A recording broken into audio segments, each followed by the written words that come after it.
Be a student of the word. Be a student of the word. Study your word. Know your word. What does the Bible say? Let it be the guiding light of your conscience. Somebody that day brought a rumor about another person to me. Apostle Grace, this person is to me.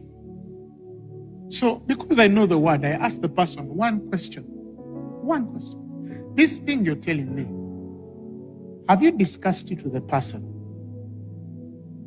that you're reporting? No, but you know you're there, pastor.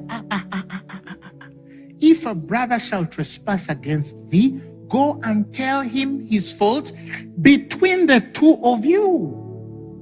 And if you fail to resolve, then bring the issue to me. Apostle. Okay. Now they have to go back.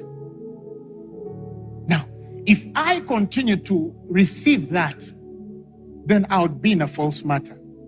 The falsehood here is not in what the other person did to the other person, but that the principle has been flawed. So I preached a sermon once called Principle versus Conviction. Go look for it.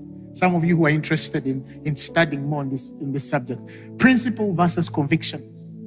Am I to ignore the principles of the Spirit and exalt my conviction above them? Because I'm a student of the Word. The Bible says in Proverbs chapter 2 verse 6, for the Lord giveth wisdom. The Lord giveth wisdom. Out of his mouth cometh knowledge and understanding. His mouth. So if you don't hear what he's saying, you don't have understanding, you don't carry the right judgment, your conscience will be seared. He says he layeth up sound wisdom for the righteous. He's a buckler to them that walk uprightly. He keepeth, listen, the paths of judgment and preserveth the way of his saints. He keepeth the paths of judgment. He helps you stay in the course of judging things right. And he preserves the way of the saints. His mouth. What is his word saying? When you're a student of the word, you always, the word can check you. I'm doing this, but what does the word say? I'm sitting around gossip. People are gossiping about my sister. But what does the word say about gossipers? You know, for example, look at this thing called gossip. Do you know that when a man continues to reject God, this thing hit me. When a man continues to reject God, the Bible says God gives him over to a reprobate mind. He leaves the mind to be reprobate.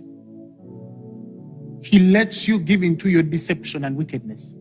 And when the Bible says they did not like to retain God, they did not take time to know God in their ways. So God says, okay, let me give them over to a reprobate, to a reprobate mind, to do those things which are not convenient. Now listen to what a reprobate mind does. Next verse.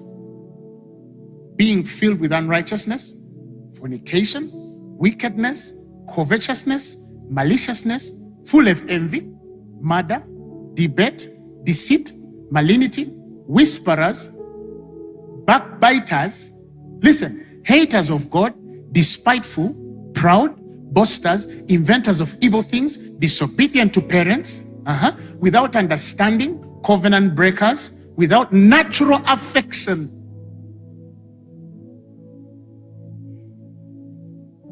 Implacable, unmerciful. Now, unmerciful, they don't have mercy. Now, if somebody has gone the way of natural affection, against the way of natural affection, and you're judging them, but you're also in the group of the gossipers, you're like, do you get it? That's why I'm saying, be very careful. But backbiting, that brother is a fornicator, but you're a backbiter. And God says you're the same. You're the same.